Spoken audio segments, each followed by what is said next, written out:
Hello guys and girls, how you doing? How you been? I'm back with a video about Ghost Recon Breaking Point. As you guessed by the title, you know, the way they're coming across with the game with the pre-order, it's sounding like it's pay to win to me. So before you start shooting your load and mouthing off and flapping those lips, let me just explain my opinion about it, and then you do what you've got to do after the video. So let's get this started. So as you know, Breaking Point was announced a couple of days ago, and to be honest, it looks awesome. I'm excited. I played Wildlands, enjoyed it, and some of the core elements of this game, like the injury system and so on, fantastic. I think it's brilliant.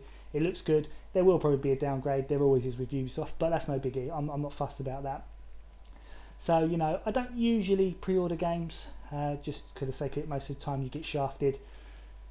But as it's a common occurrence now, when you pre-order a game, you get access to the beta. You know, it's annoying, but it is what it is. So I will be pre-ordering games. So just stumbling across the PlayStation Store, having a look, and you've got 3 versions of the pre-order. There is 4 with the physical copy, called the Wolf Pack or something if you buy the physical copies, but digital is what I'm doing. So I looked on the PlayStation Store, and you've got the standard edition, you've got a gold edition, you've got the ultimate edition. You know, so I'm having a little look through what's the difference, you know, a little gander, what's different, what's this, what's that.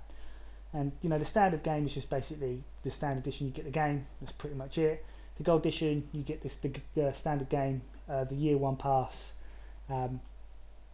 access to the beta, the same as obviously the standard, and then the ultimate edition, you get everything from above plus a few more skins and, you know, a vehicle. You know, I'm not fussed about the skins and vehicles, you know, that's all rubbish to me. But what's intrigued me is with the gold and the ultimate edition, not standard, with the gold and the ultimate edition, there is a 3-day early access to the game. Which I'm a bit like, hang on a minute, you know, I've seen this before, and it doesn't happen to a lot of games. The last game I remember it doing to was Division 2. Surprise, surprise, Ubisoft again. So I'm starting to see a little trend here from Ubisoft for what they're doing. Now, everyone knows what pay to win is. You know, people have their different ways of explaining pay to win, or you know, it's to do with free to play games and so on, blah blah blah.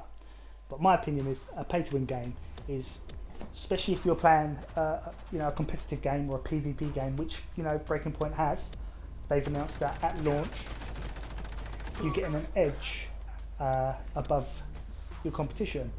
So if I pay an extra 30 quid, that's in the UK, from the standard edition, so the standard edition is like £54.99 and the gold edition's £84.99, so I'm paying 30 quid more to get a 3-day access before the actual release of the game. So I've got 3 days ahead of other players of grinding out gear and leveling up my character, which is fine with PvE. You know, it's always good to join a higher player when you're first starting off, help you, you know, fast track through levels and so on. But as they said in the game, that with your characters you have 4 classes, and there will be more added later on. But no matter what you play for PvE, or if you go to PvE, it's going to be it's going to be thrown over. So if you're picking a class, and this is where I'm starting to think is it's slightly pay to win, if you pick a particular class in the PvE and it goes over to PvP, and there's a skill tree in PvE as such as, you know, 50% more stamina, or you know, extra med kit, just for examples, isn't that pay to win, because I'll be having a 3-day advantage to level up my skill tree compared to a player that would be jumping on straight away. I would already be, you know, 3 days ahead, basically, pretty much max level if I, you know, grind it out as quick as I can.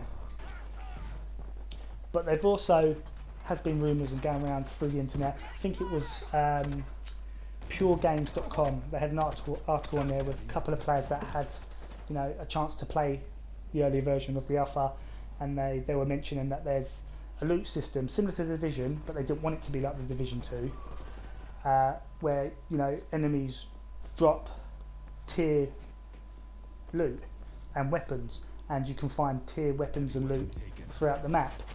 So as it being tier weapons, does that make it, you know, uncommon, common, rare, ultra rare weapons? And if they are, do they have different stats and attachments that affect gameplay? And if that's the case, as they said, like I said earlier on, that your progress from PvE will carry to PvP as well. Do the guns you find get transferred to PvP, and the stats, do they get transferred up? Do you see where I'm going? Because, you know, at the end of the day, that's pay to win to me, to be honest. If, you know, I'm going to have a 3-day head start to find rare guns, and I'm going into PvP, and my AK versus his AK, and I do what, you know, 3% more damage, you know, and I hit more bullets on him through those 3%, or the same amount of bullets, I'm going to do the damage more because obviously the 3%. Do you see what I'm saying? So I'm finding this a little bit like, you know, this hard to understand, and I will need to wait for more information from Ubisoft to see how this plans out. But going by what people are saying, to me it sounds like it's a pay to win, and that's my opinion. Like I said, personally, I don't go out my way. I always buy standard edition of games because, like I said, I don't care about skins, this and that. But for me, fortunate enough, I can get, you know, the gold edition or the ultimate edition if I want to. I don't want to, but I will, just because of, you know, my YouTube channel, and I want to keep up with the big boys, or get videos out before the big boys, just to get a few views. So I will be getting the gold edition, but I don't want to. But then someone that's less fortunate, or chooses not to, they're not bothered about doing a YouTube channel, that doesn't get it, I've got the advantage over them. So tell me how me paying 30 quid more to get 3-day access is not a pay to win scheme under the radar. Does that make sense? Anyway, that's my 2 pence on it. If you've got your opinion on it, be mature enough, write in the comments. I will happily enough to reply back to you and have a conversation with you. But if you want to be a minge and, like, you know, fling comments here and there, then I'm just going to ignore it. But anyway, guys, hope you like the video. Please give it a thumbs up. It's something I don't usually do, but I'm giving it a go. Please like the video. Please sub to the channel. I'd much appreciate it, and I'll catch you on the next one. Take it easy.